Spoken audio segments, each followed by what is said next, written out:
Good evening, everyone. It's terrific to be here at AIIA Victoria again, and welcome to everyone online watching our event live or in recorded form later on.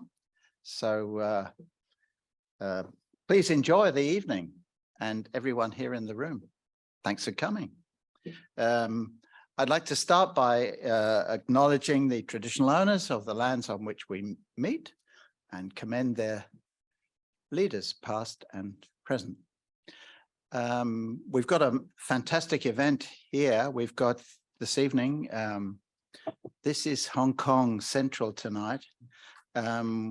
We've got two very fine authors and experts on Hong Kong, and also, incidentally, although it may come up in the conversation, the People's Republic of China too.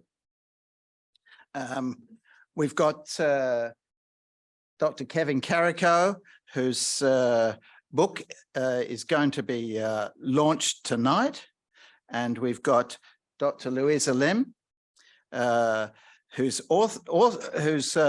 book on Hong Kong was launched. When was it launched? Maybe June? In June, so a few months ago. And this is a time, as other times have been in the last couple of years, since the national security law was introduced to Hong Kong, of strange events.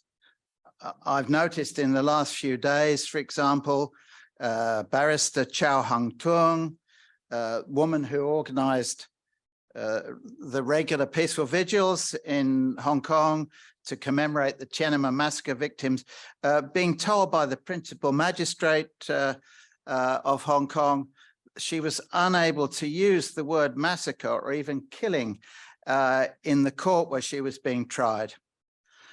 We've had a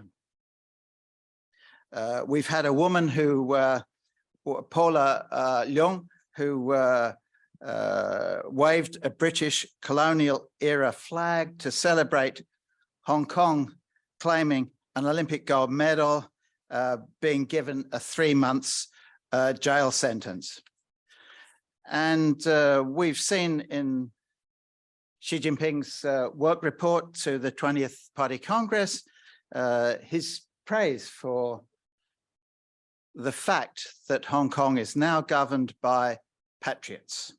So, and we've seen Junius Ho, our friend, legislator in Hong Kong, urging that Hong Kong's rugby union team be totally disbanded, because the song "Glory to Hong Kong" was relayed at an event in South Korea where they were playing. So these are strange times, and we will find out a little more about just how strange when we hear from Kevin, who's a senior lecturer in Chinese Studies at Monash University, and Louisa, who's a senior lecturer in audiovisual journalism at Melbourne University's Centre for Advancing Journalism. So I'm just going to pass it over to you guys, and we're going to have some questions from the room and people online who'd like to raise questions. You also have the capacity for doing that a while later. Thank you. Oh, thank you so much, Rowan, and thank you for inviting me to this great event. I'm really happy to talk to Kevin about his book, which is a really, I mean, he right at the beginning calls it a provocation, and it is a very sort of thought-provoking book that takes quite an unusual approach to looking at Hong Kong's political situation. I was just going to start, or attempt to start, with a quick 2-minute explainer of how Hong Kong got to be where it is, for anybody who might not be keeping up with Hong Kong's peculiar history. So in 1997, Hong Kong, which had been a British colony, was returned to Chinese sovereignty. It was returned under the one country, two systems formula, which was supposed to afford Hong Kong a high degree of autonomy. Hong Kong people rule in Hong Kong. And this mini constitution called the Basic Law that promised Hong Kongers the ultimate goal of democracy. There was no timeline for that. And that kept being pushed forward and forward. And over the years, we've seen a number of very large protests, beginning with the Article 23 protest in 2003, when 500,000 people took to the streets, and then the umbrella movement of 2014, when Hong Kongers occupied the streets in 3 main thoroughfares for 79 days. When that ended with no concessions on the part of the government. And then 5 years after that, in 2019, those massive protests broke out again, bringing as many as 2 million people onto the streets, almost a third of the population.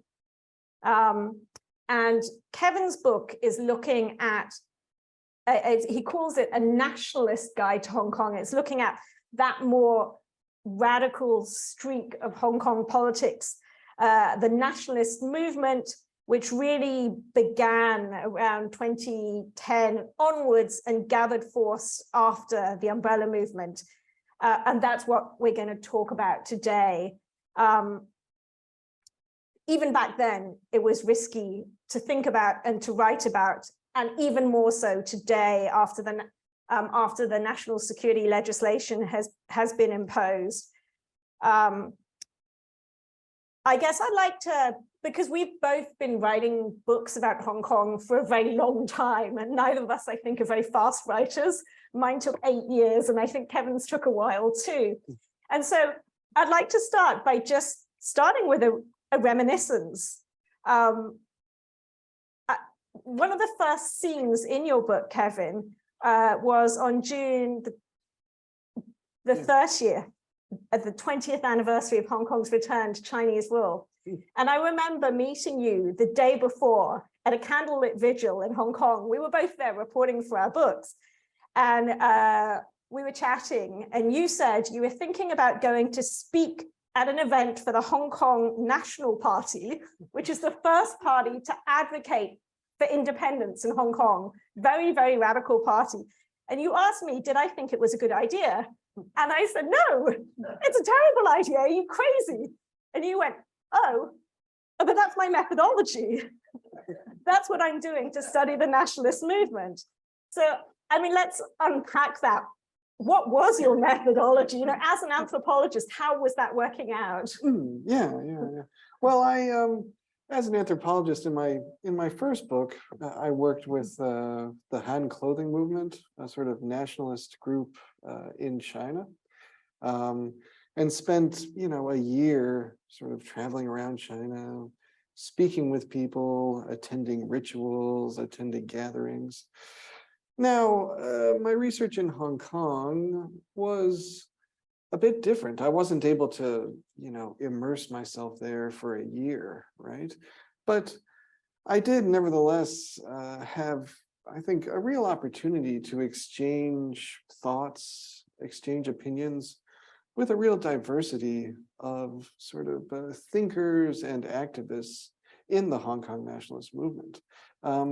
So yeah, one way that I did sort of conduct this research was just by really participating in, activities, whether it was rallies that people were having, sort of large-scale events like the Hong Kong Nationalist Party event on June 30th, or just meeting people outside of these sort of hectic situations and talking over drinks or sushi.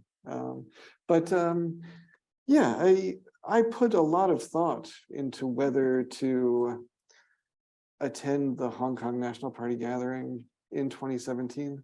Basically, everybody that I spoke to said, "Oh, Kevin, that's a horrible idea," because not only would it result in me being banned theoretically from China, which I think was already kind of in progression at that point.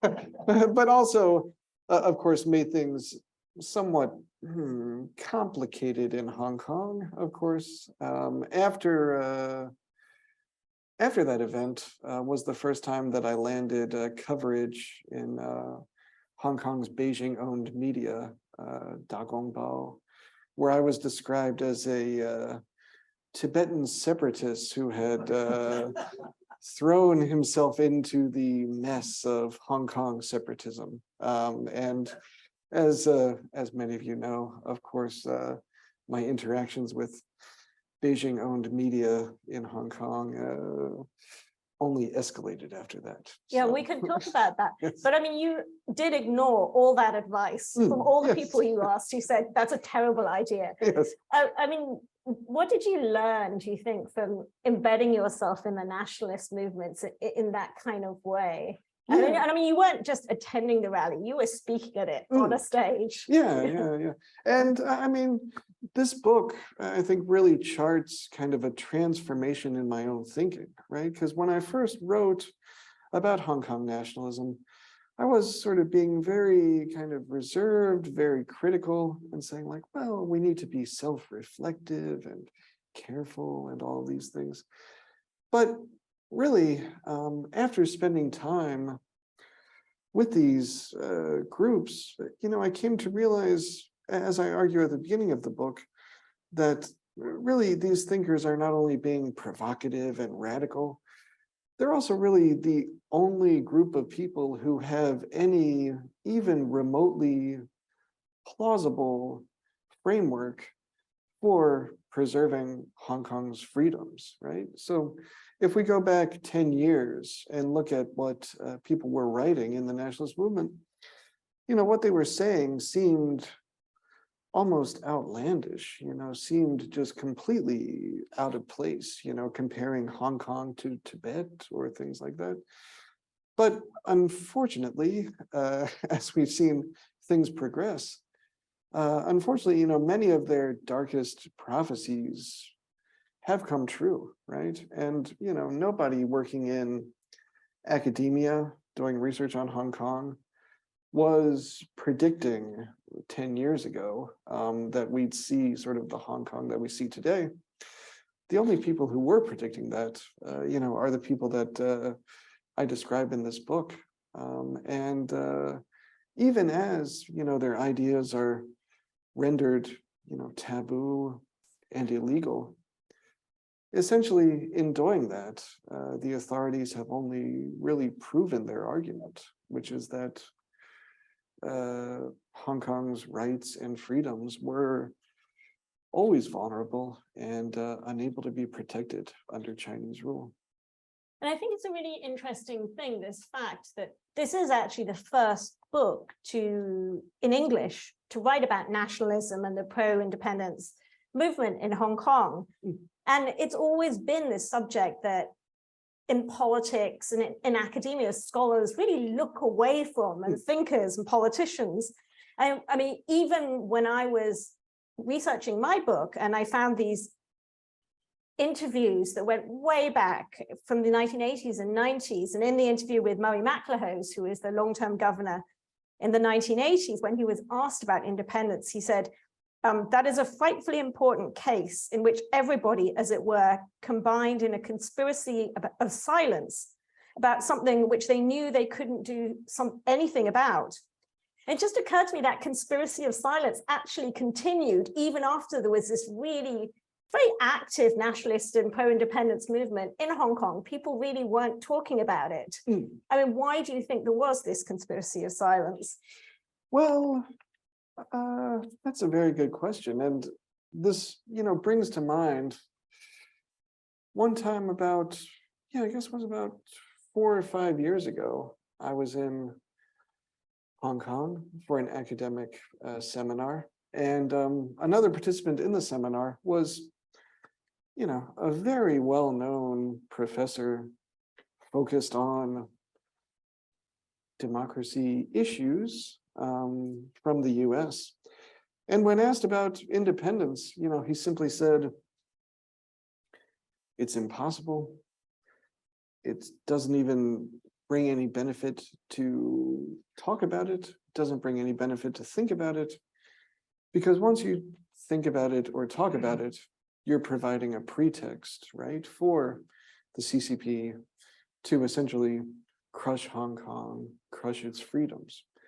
And I certainly understand that perspective, right? It seems like a rational perspective. However, the problem that emerges is that CCP, well, was going to basically crush Hong Kong's rights and freedoms, unfortunately, regardless of whether there was a discussion about independence or not. We've seen that unfortunately happen in Tibet. We've seen that, of course, happen in Xinjiang. We've seen it on a somewhat smaller scale in Macau. And now we're seeing it unfold in Hong Kong.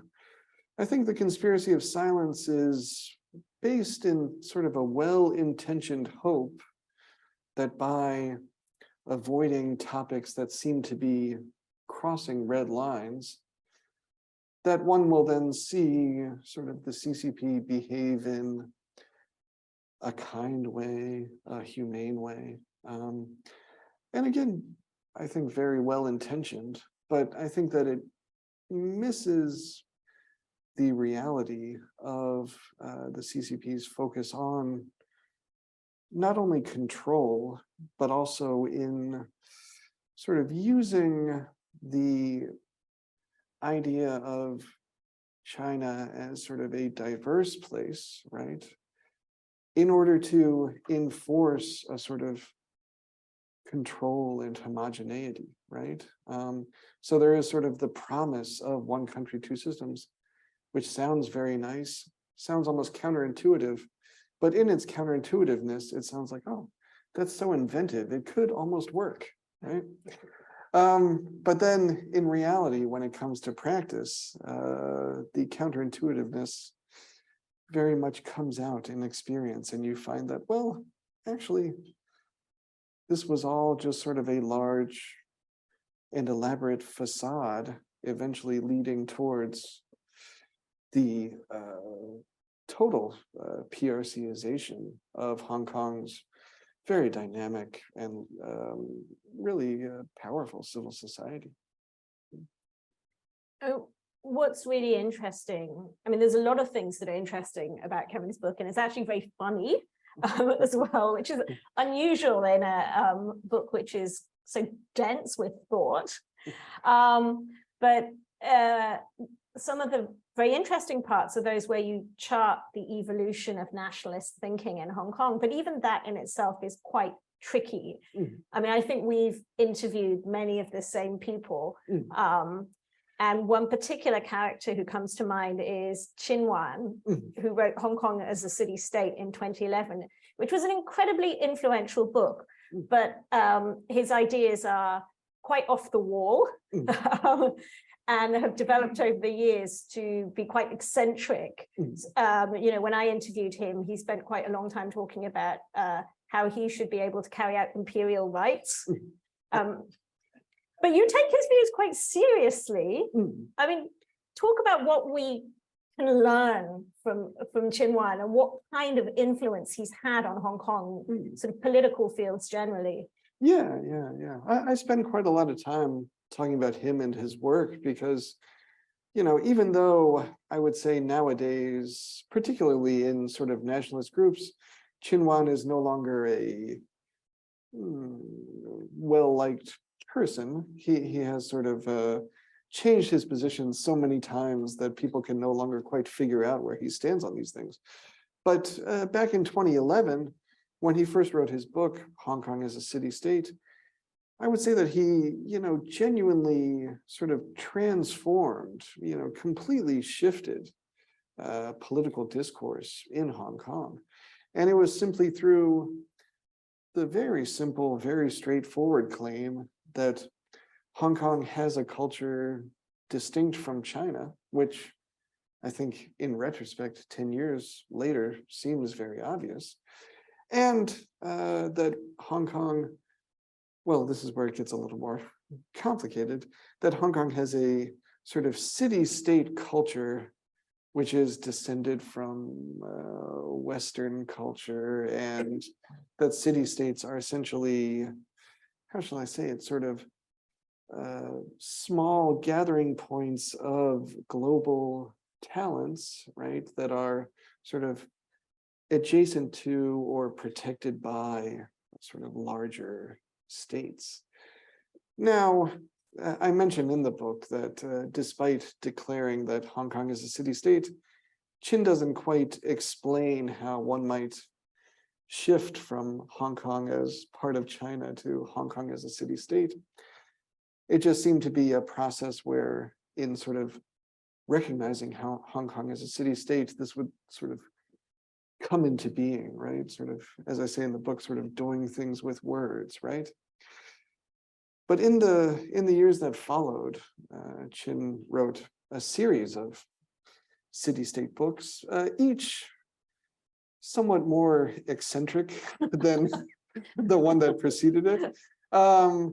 So the second book in the series proposes that rather than embracing Western city-state culture, Hong Kong is really sort of the source of genuine pre-Qin dynasty Chinese culture, sort of warring states era, insofar as the actual definition of feudalism should be that, how shall I say it, various states have the power to rule themselves without central interference.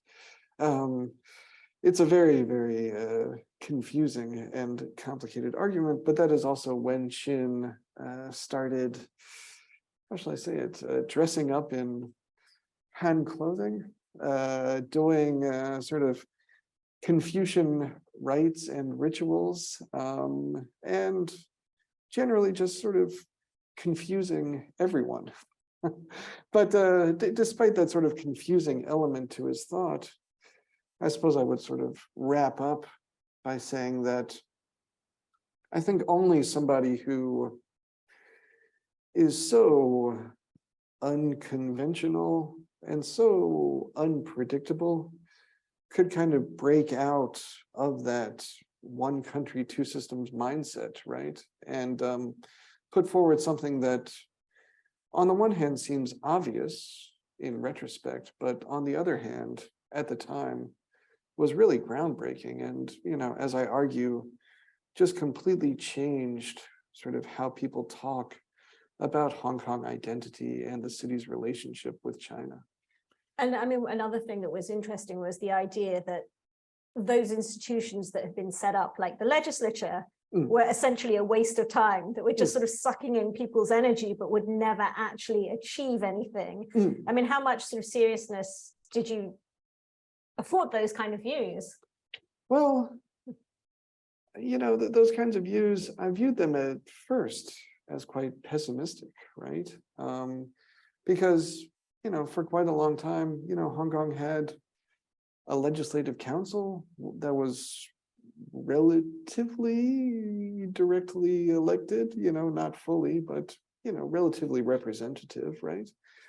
One had civil society groups, right, that were engaged. And, you know, as somebody who did research for a long time in China, if you look at Hong Kong civil society, it's like, well, you know, this is wonderful, you know, this is dynamic, right?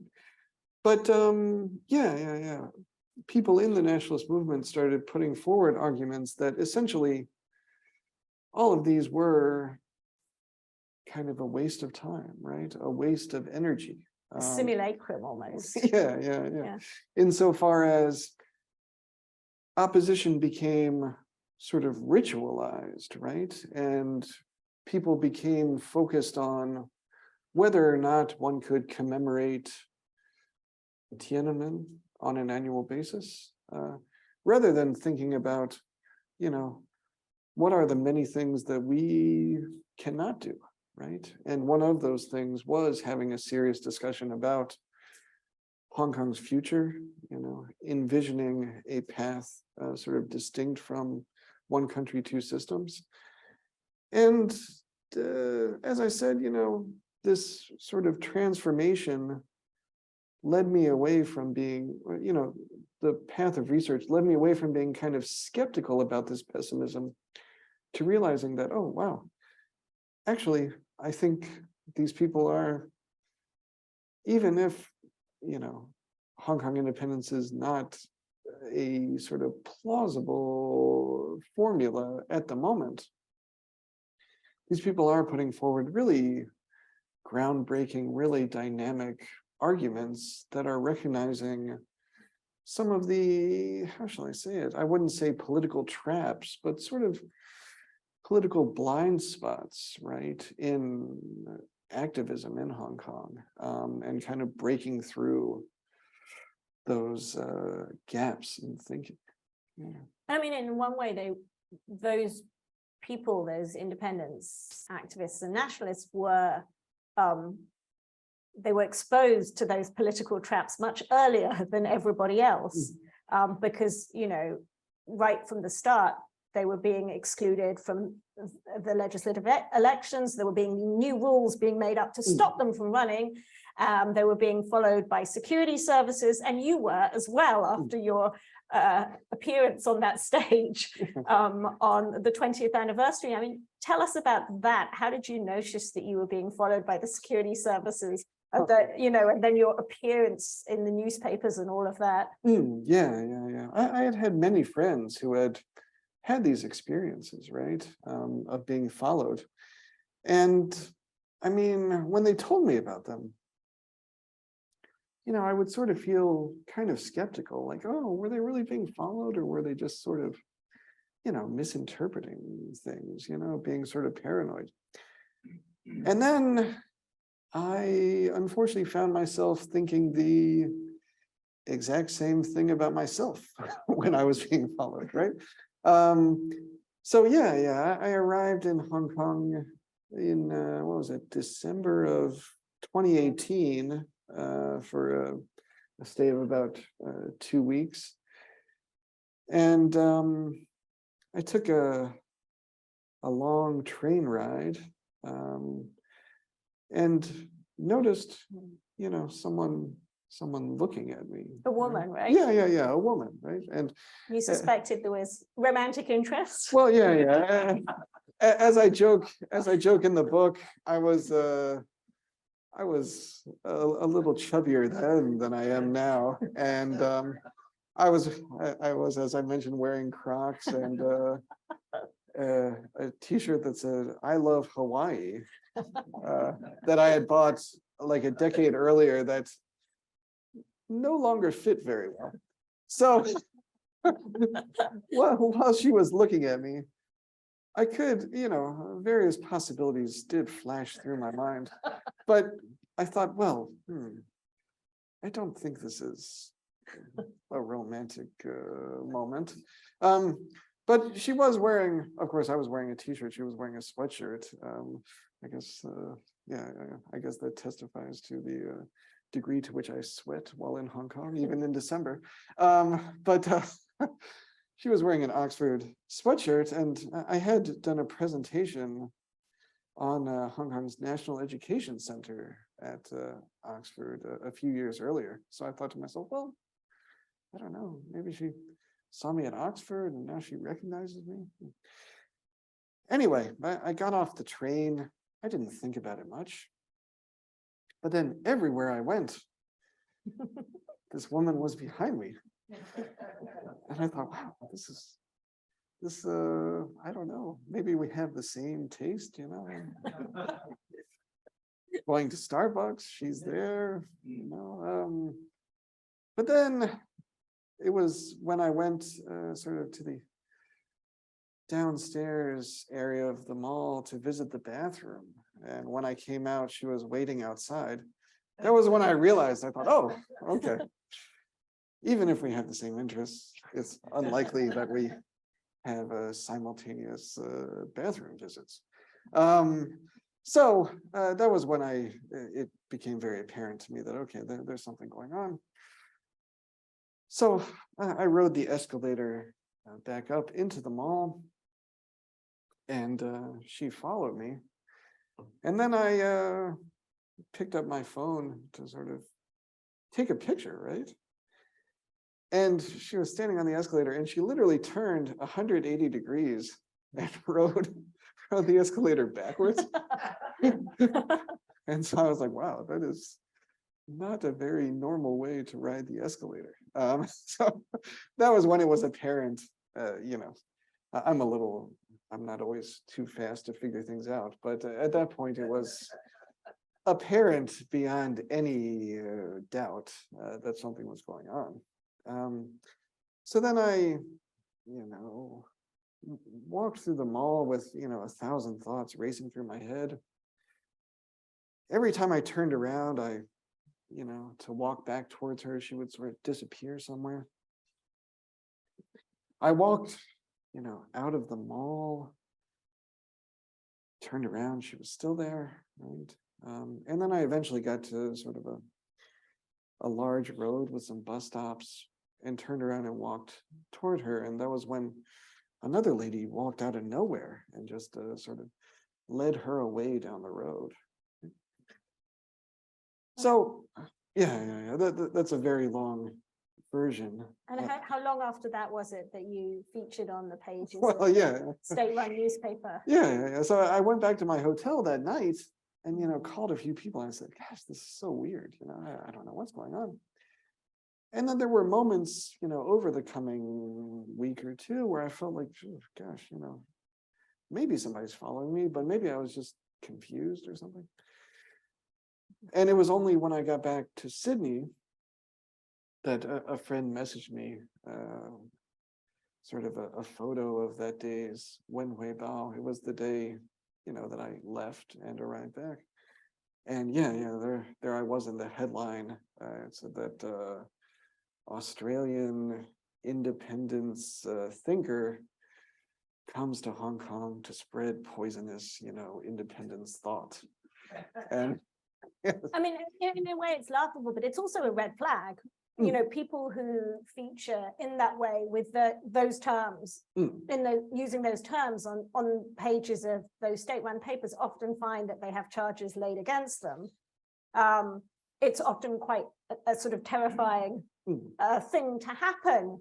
And yet you didn't exactly shy away from it, did you? You had a T-shirt made with the front page on it that you wore when you were in Hong Kong. You actually thanked the newspaper in your acknowledgements. You said, thank you to my friends at the highly respected Wen Wei Po for their unwavering attention to and eager promotion of my research.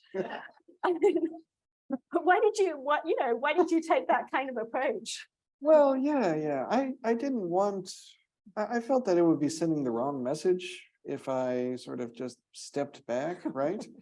And so I wanted to say, you know, look, nobody takes Wen Hui Bao seriously. You know, nobody respects Wen Hui Bao. When I lived in an apartment block in Hong Kong, they would hand out, you know, 10 copies of Wen Hui Bao a day, put them in the lobby, right? And what did people use them for? When they took their dogs for a walk, right? You know, so that's what Beijing run media, that's how it's received in Hong Kong.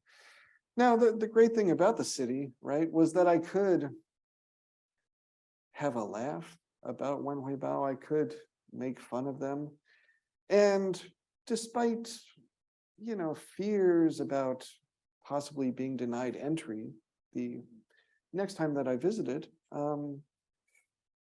that was about 5 months later, I had no problem, you know, going through the border. And that was, I think, what, you know, in retrospect, really excited me about Hong Kong, that it could be a place where, you know, it was certainly under CCP sovereignty.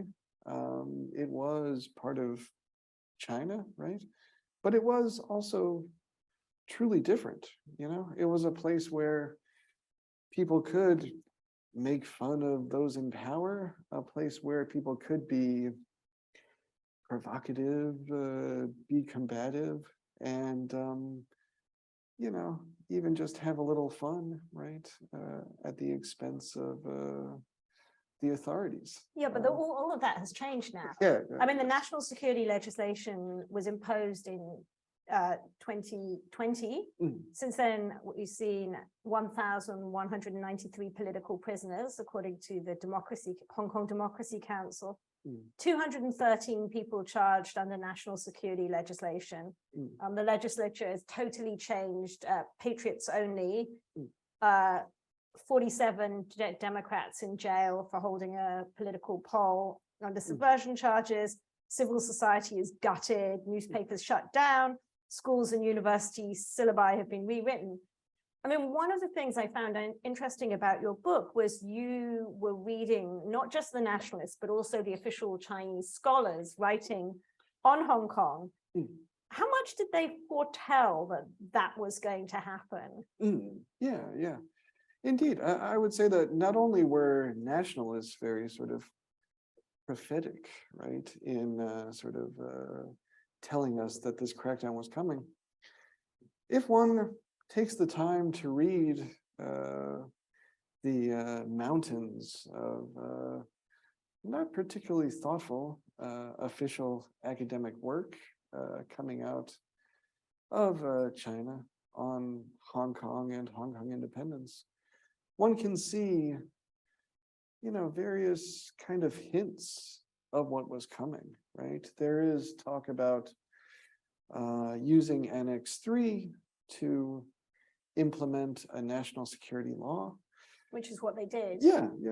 That was predicted, years earlier in some obscure journal whose name I've forgotten, right? There were, calls to sort of implement strict controls on speech and to claim that independence is not protected by free speech, that there need to be sort of red lines, right? And, what I had to think about in writing the book was, are the people implementing these policies, are they reading these same ridiculous, obscure articles that I'm reading? Or is it simply a case of these being sort of foregone conclusions, right, within CCP political culture, right? And that's the conclusion that I eventually came to, right?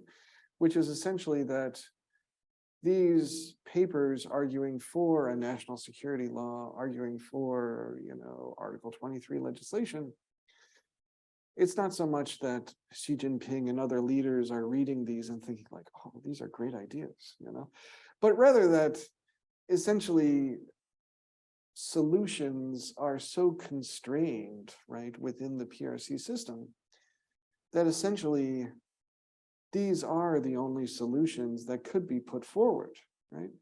And the irony is that it's precisely these types of interventionist measures, these types of controls that have created so much tension and so many problems, right, in Hong Kong. But ironically, the solution provided is more intervention, more control, right? So you get this kind of cycle, right, that's constantly building up from the Article 23 protests in 2003 through to the national education protests in the first part of the previous decade, the Occupy Central protests, and then eventually, kind of a real turning point in 2019.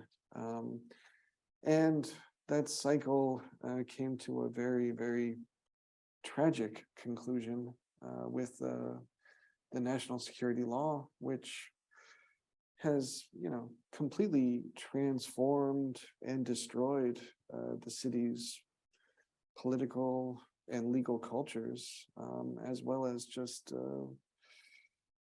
really sort of everything unique about Hong Kong society and culture.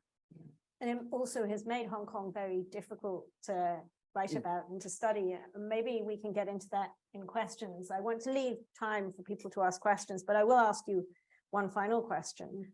I was interested in the way that you study the rhetoric of the mainland newspapers that Hong Kong is like a spoilt child, an outlaw, a hysteric. And then a pathology, and this is very much the same language that has been used about Xinjiang, you know, this language of virology, that the virus, in Hong Kong's case, the virus of democracy might infect the body politic. I mean, that kind of language, what can you tell or predict from that use of language as to Hong Kong's future? Do you think Hong Kong is looking at a Xinjiang-style future with re-education camps? Or what are your predictions for what is to come? Yeah. That's an excellent question that I hesitate very much to answer, because throughout 2019, people kept asking me, what's going to happen next? What's going to happen next? And my response was always, I had no idea that what happened yesterday was going to happen. So I certainly can't say what's going to happen tomorrow. But I would say that it is fair to predict that the situation will only become increasingly restrictive, increasingly tense as a result in Hong Kong. And that's quite a depressing sight to see.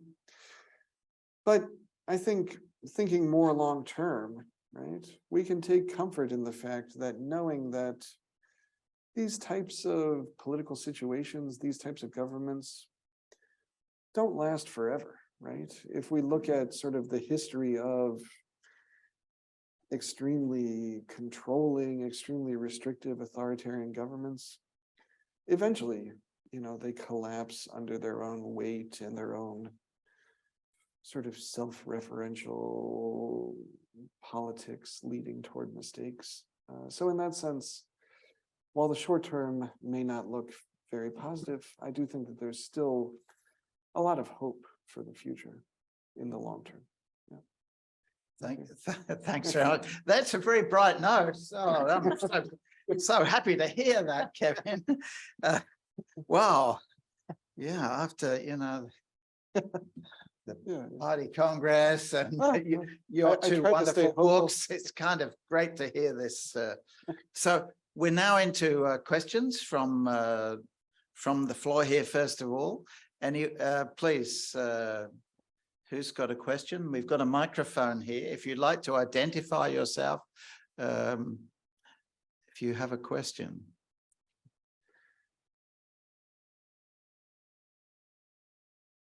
We have a couple of questions from the from you, the online audience. Thank you. So, Alistair, are you going to ask? Yeah. I am, but Rowan, I have to speak up because the roving microphone is not going. Look, there was a question in from Zoom regarding the Chris Patton Hong Kong diaries. Do you have any feeling of what impact they may have had to encourage the nationalist movement? Patton diaries. The Patton diaries. Well, I have to say that I don't know of anyone in the nationalist movement who has read or commented on the diaries. Unfortunately, as I understand, they were published quite recently, right? This year, I think. Yeah. But I mean, I do know that many, you know, people who study Hong Kong are eagerly reading them and commenting on them. But it's, I think, difficult to comment on their impact at this point. But yeah. Yes, Martin. Sorry, you'll have to speak up because the mic is having a few problems. Please. So just say who you are, please.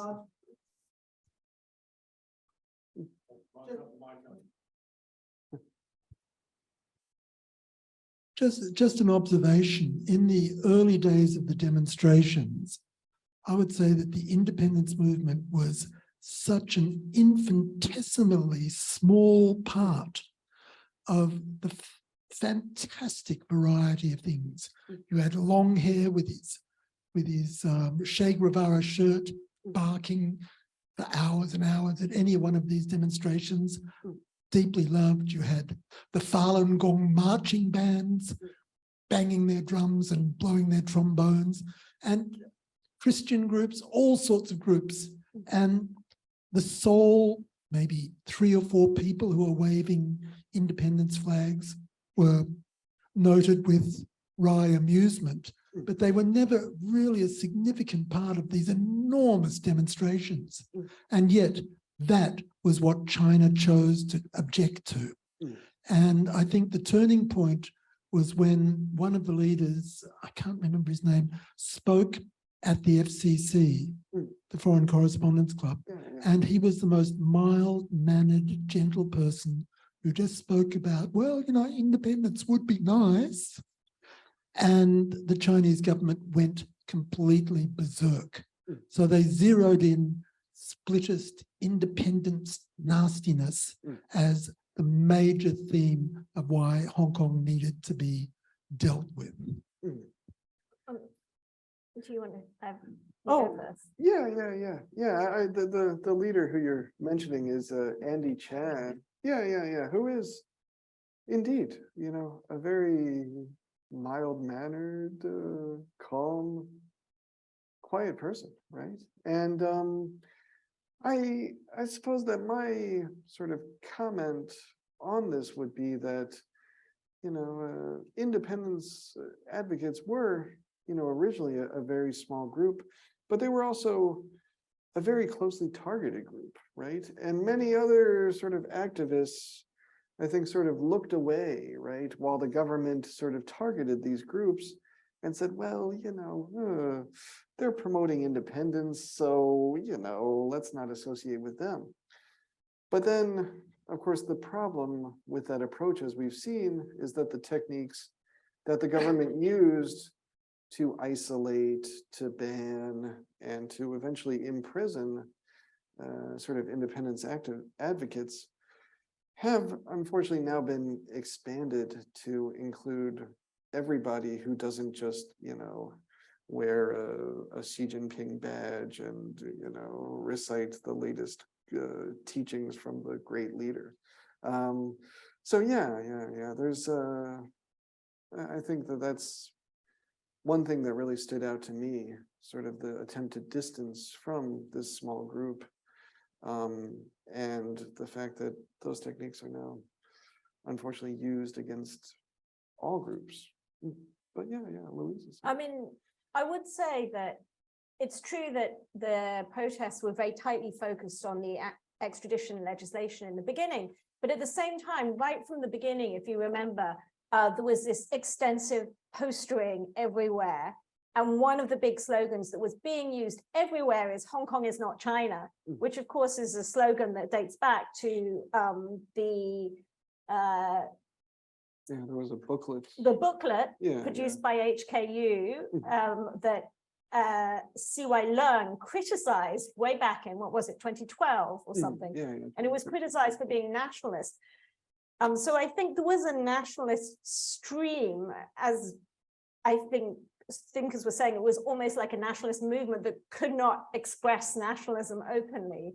And I think as time went on, that sense really increased. And I do remember by the National Day, March, October the 1st, 2019, when I was marching and I was actually beginning to ask people, is this really, are these marches really about independence? Are they really about, not anymore about democracy, but about something else? And people were starting to say, yes, actually, you know, we can no longer say it's just about extradition. And I think it's because of the way that they were treated, because of the way they were targeted, as you say. Yeah. And I'd say by August, September, October of 2019, I started hearing far more sort of chants of, you know, independence. Right. And independence the only way became a chant. Yeah.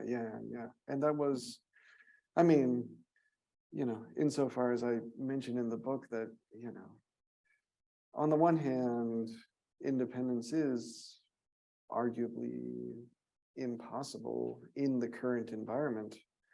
On the other hand, it does seem to be really the only way to protect Hong Kong's freedoms, or to, meet sort of the 5 demands of the protest movement of 2019. And that's one of the deep ironies of Hong Kong's current situation.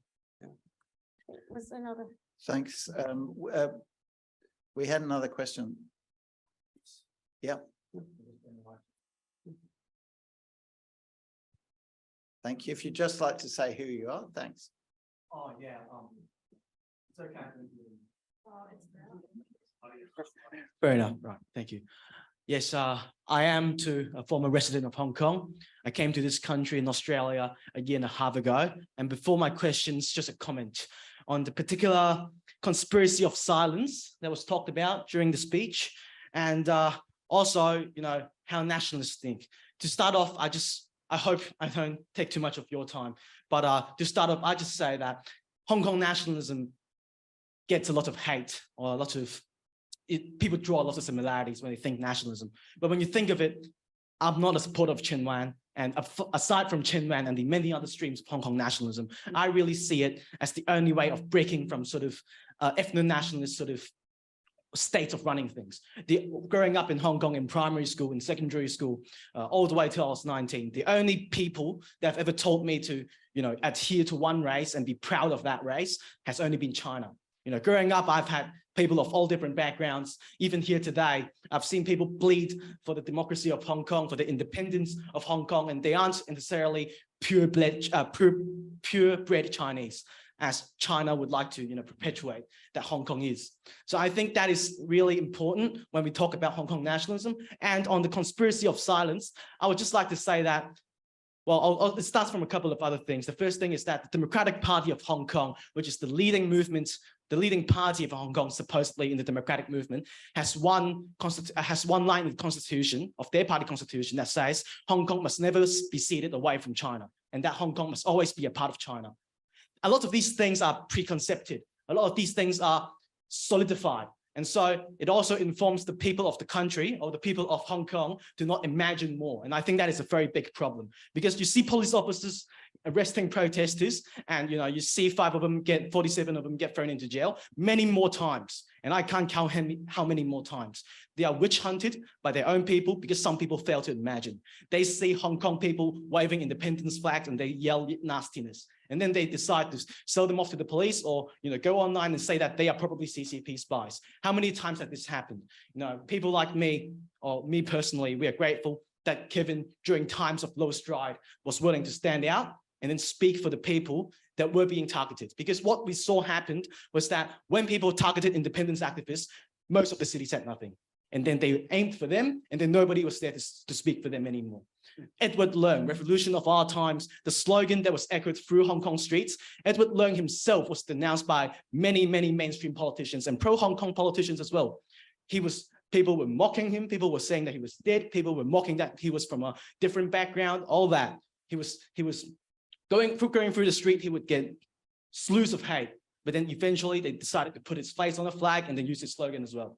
So I would say that prophetic is correct, and the conspiracy of silence really comes from the people and the system itself that limits the imagination of Hong Kong. So to me, myself, I think that is why, more so than the China factor, it's the people there that is unwilling to imagine, the willful negligence and the desire to play the conscientious objector that is facilitating that all. Because, when the protesters were being beaten down, my question is that, what do you think about Hong Kong independence? Or do you think that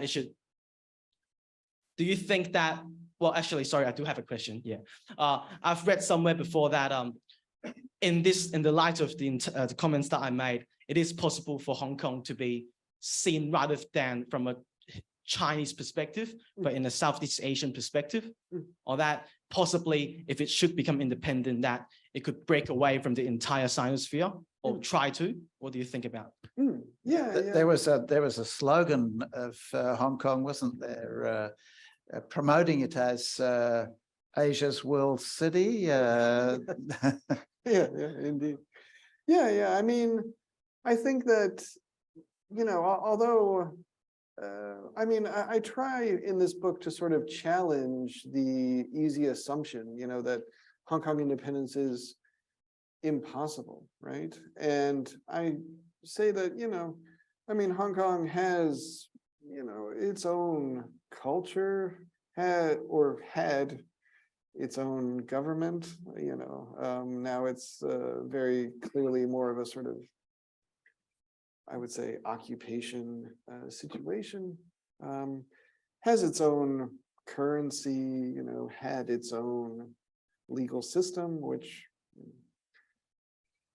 has been under assault in recent years. So I do think that, you know, Hong Kong, should the conditions present themselves, you know, very much has sort of everything that it needs to be an independent state, you know, similar to Taiwan. The issue, of course, is just, you know, essentially, as we can see, you know, with the national security law, it's essentially under occupation, right? And the question is, when and how will that end? If, you know, the political situation in China becomes unstable, which I consider more likely now than I did 5 years ago, I think that there are sort of new possibilities for Hong Kong. And it's just a question of when the people of the city will have a chance, you know, based in sort of bigger picture developments, to really, you know, have a say in their own future, which is a say that they've been denied to this point. Thanks very much. Louisa, do you have a last word? We'll give you the last word.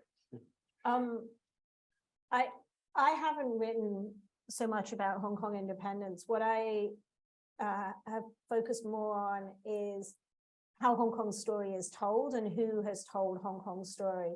And as Kevin says, Hong Kongers have always been denied the chance to design or even have a say in their own future, but also looking backwards in their own past as well. So in my book, what I've really tried to do is to tell Hong Kong's story through Hong Kong people, using Hong Kong voices, because all the histories that we have of Hong Kong are either told from the British perspective, lists of governors, white people who've come to administer a colony, or from a Chinese perspective as this sort of satellite point that should always belong to China.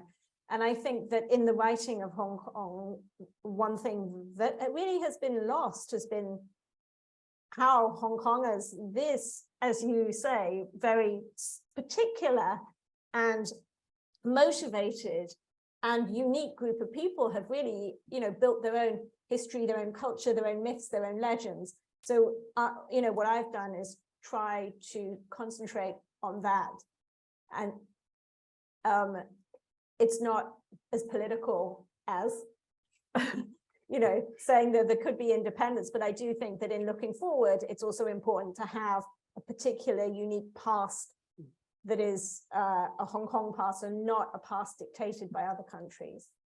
So thanks so much. It's been a fantastic conversation we've been listening to, privileged to listen to this evening. And I forgot to show up these two books to everyone online. So we've got here Two Systems, Two Countries, A Nationalist Guide to Hong Kong, Kevin Carrico, Indelible City, Dispossession and Defiance in Hong Kong, Louisa Lim. Please buy the books. They're the perfect Christmas presents for the Hong Kongers in your life. Perfect timing for Christmas. And education you like.